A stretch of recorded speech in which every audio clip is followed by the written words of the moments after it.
کجا شد اون محبتی که دختر به مادر داشت؟ دیروز هم در یک هتل من گفتم اینجا هم باید بگویم، یادم نرود، این قاتل را متوجه باش عزیز من. سرنوشت این برادر و خواهری که به مرگ مواجه شد و تو به چشمان خود مشاهده کردی، همین قاتل که به نام موبایل هست که متوجه نباشی ایمانت را میگیرد، تقوایت را میگیرد، حیایت را میگیرد، شرمت را میگیرد، عزتت را میگیرد، شرفت را میگیرد. و امروز شما میبینید صدها دختر افغان و مسلمان در کشورهای اروپا و آمریکا همین موبایل همه چیز را از پیشم گرفت.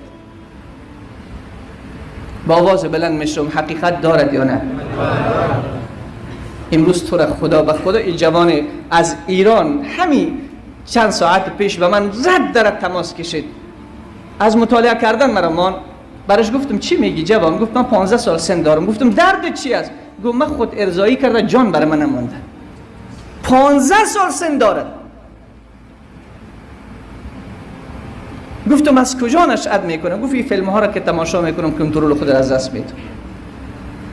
ای پدران عزیز، ای برادران بزرگوار، به خدا قسم مرگ خواهر ما بهتر است از این که اون ایمانش بمیرد.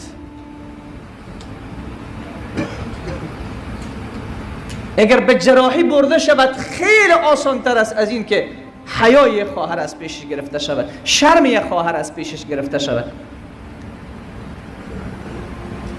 سید ابوالحسن ندوی رحمت الله علیه، امام الدعوه، او میگه اگر یک اتم در یک شهر مسلمان ها انداخته بشود ضررش آنقدر نیست که یک دختر مسلمان بی حیا بشود. او جامعه را به قهقرا میبرد، او جامعه را به ویرانی میکشاند. در جامعه‌ای که حیا نمان، در جامعه‌ای که غیرت نمان، او جامعه دیگه چیزی نداره. بیاییم این قاتل کشنده را بشناسیم عزیز من. همین جماعی که اینجا هست حقیقت هست، باید گفت اکثر ما فیسبوک داریم، اکثر ما تیک تاک داریم، اکثر ما اینستاگرام داریم، اکثر ما صفحات یوتیوب ما فعال است. با آواز بلند میشم هست یا نیست؟ تو را به خدا روز چند مرتبه گناه میکنی؟ چند مرتبه این چشمی که باید دیدار خدا ببیند، این چشمی که باید به قرآن و خطهای قرآن تمام روز مصروف باشد، امروز به کجا مصروفش کردیم؟ این انگشتا تکبیر بیشتر نگوین عزیزای من. این انگشتا امروز به چی پیام میکنند؟ چی مینویسند؟ به کجا مصرف میشود؟ یوم تشهد علیهم السنتهم و ایدیهم و ارجلهم بما کانوا یعملون. روزی که شهادت میدهد دستان شما، یوم تشهد علیهم السنتهم، روزی که شهادت میدهد زبانهای شما، دستان شما، پاهای شما. به چی شهادت میدهد؟ به هر چه کردی. سرنوشت تلخ جنایتکاران در روز آخرت، شرمندگی آخرت سخت شرمندگی است. به خدا قسم اگر یک عمل انجام بدیم که خیلی زشت باشه، او برملا شود، 10 نفر خبر شود، چهره خود نشان داده نمیتونیم، از خانه بیرون نمیشیم، از زن خود میشرمیم، از دختر خود میشرمیم، از بچه خود میشرمیم. روز قیامت در برابر نبی چی حال داریم ما؟ روز قیامت در برابر ابراهیم خلیل چی جواب داری؟ در برابر موسی کلیم چی جواب داری؟ به پیش روی پدرت آدم چی جواب داری؟ به مادرت عایشه چی جواب میگی؟ به حمزه ای که جگرش پاره شده به او چی جواب داری؟ به عمر چی جواب داری؟ سرنوشت تلخ جنایتکاران در روز آخرت. همون آیه که در آغاز خواندم، حالا خوب گوش کن. بسم الله الرحمن الرحیم و اما من اوتی کتابه بشماله فیقول یا لیتنی لم اوت کتابیه ولم أدر ما حسابيه يا ليتها كانت القاضية اما کسی را که داده شود نامه اعمالش به دست چپش، چه روز خطرناک. یک تصور بکن عزیز من، یک تصور بکن که خدای عزوجل تو را فرا بخواند، خدای رحمان تو را فرا بخواند، خدای رحیم تو را فرا بخواند، خدای غفور تو را فرا بخواند، خدایی که بی اندازه بخشنده است تو را فرا بخواند، نامه اعمالت را به دستت بدهد که تو ناکام شدی.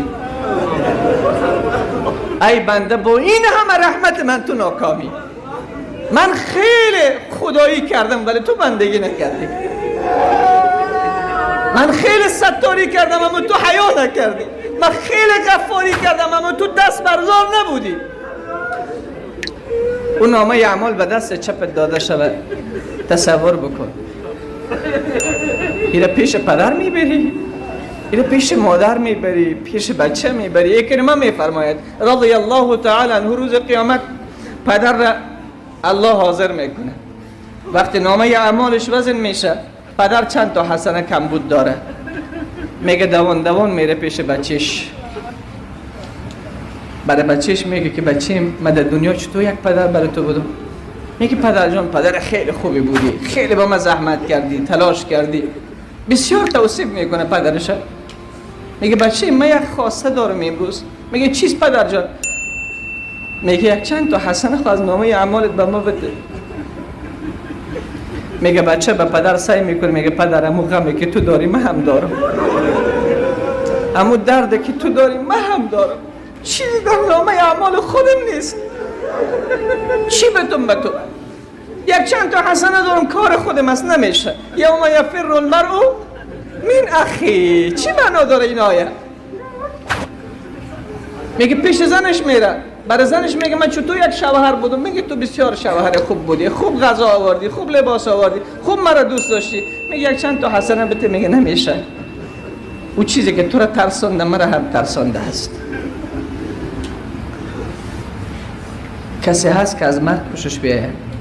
کفار در دنیا مرگ دوست ندارن، عیش دوست دارن. به خدا قسم وقت حول قیامت را میبینن، وقت درد که در اونجاست میبینن، وقت آتش است که در جهنم میبینن. یا لیتنی کنتو ترابا. ای کاش که ما خواب میبودیم. آرزو میکنه ای کاش ما خواب میبودیم. و اما من اوتی کتابه بشماله فیقول یا لیتنی لم اوت کتابیه ولم ادر ما حسابیه. میگه ای کاش به من داده نمیشد کتاب. این کسی که به دست چپش نامه اعمالش گرفته میگه ای کاش به من داده نمیشد نامه اعمال من. ای کاش من حساب نمی داشتم. ای کاش من حساب نمی داشتم. یا لیتها کانت القاضیه. ای کاش که همون مرگی که آمده بود پایین کار من می بود. همون مرگی که آمده بود پایان کار من می بود، من دوباره برانگیخته نمی شدم. ممکن است؟ من از تو سوال دارم، اگر آخرت نمی بود دنیا معنا داشت؟ اگر آخرت نمی بود این مظلوم بیچاره ای که 30 سال سرش ظلم شده به کدام دادگاه میرفت شکایت میکرد؟ اگر آخرت نمی بود این زن مظلومی که 20 سال در رنج و زحمت در کنار یک مرد ظالم زندگی کرده به کدام دادگاه شکایت میکرد؟ اگر آخرت نمی بود این گرمی هایی که شما تحمل میکنید برای عبادت خدا چی معنا داشت؟ اگر آخرت نمی بود این ظالمانی که این همه ظلم کردن که قلب هر کدام ما اینقدر داغ زده است، از دست ظلم اینها به کجا اینا محکمه می شدن؟ حتی عقل ما هم می گوید که محکمه وجود دارد، آخرت وجود دارد، حساب وجود دارد. یا لیتها کانت القاضیه. ای کاش همون مرگ پایان کار من می بود. باز چی میگه؟ ما اغنا عنی مالیه. این مالی که من جمع کردم به درد من نخورد، این ثروتی که جمع کردم به درد من نخورد، فقط عزت دنیاست. به خدا قسمی $، حتی شیطان رشوت نمیگیرد، حتی شیطان رشوت نمیگیرد. هرچه برای شیطان بدی که ای شیطان مرا رها کن بگذار، نه، شیطان کل دنیا را برش بده، رشوت نمیگیرد. و هدف دارد، هدفش است که تو را نابود بکنه، هدفش است که ایمانت را بگیرد. هر چقدر برش پول بده، هر چقدر فساد بکنی، هر چه سینما بسازی، هر چقدر فاحشه خانه ها بنا کنی، هر چقدر شراب خانه ها بنا کنی، به شیطان بگویی بس است مرا رها کن، میگه نه، ایمان کار دارم. فکر کردی تا هنوز که شیطان رشوت نمیگیره؟ شیطان رشوت کار ندارد، او ایمان کار دارد، ایمانت میگیرد. پس اللهی که خزانه هایش پر است، اللهی که کل عالم از او هست، اللهی که اگر در یک میدان وسیع و کلان همه مخلوقات از آدم تا خاتم جمع بشوند، هر کدامشان تنها در قلبشان چیز خطور بکنند و چیزی را از خدا بخواهد، الله رب العزت و جلال در آن واحد تمام خواسته مخلوقات را انجام بدهد و برایشان بدهد، باز هم از خزانه های الله به اندازه سوزن چیز کم نمیشه. ما با چنین الله طرف هستیم. قرآن چه میگه؟ وقت مجرم، خائن، جنایتکار رو روز قیامت نامه اعمالش به دست چپش داده میشه، میگه ای کاش مرگ پایان کار من می بود. ما اغنى عنی مالیه هلک عنی سلطانیه، هلاک شد، برباد شد، از بین رفت سلطنت و قدرت من، همه نابود شدن. باز الله چی دستور میده؟ خذوه فغلوه، بگیرین ای فرشتگان ای را به غولهای زنجیر بکنید. کی است که وجهت را نجات بده؟ نه گریه مادر به درد میخوره، نه گریه پدر به درد میخوره، نه به زمین زدن به درد میخوره، نه عذر کردن به درد میخوره، نه رویت به خاک مالیدن به درد میخوره. فرشتگانی هستند که وقت دستور خدا رسید رها نمیکنن. سرنوشت تلخ جنایتکاران در روز آخرت.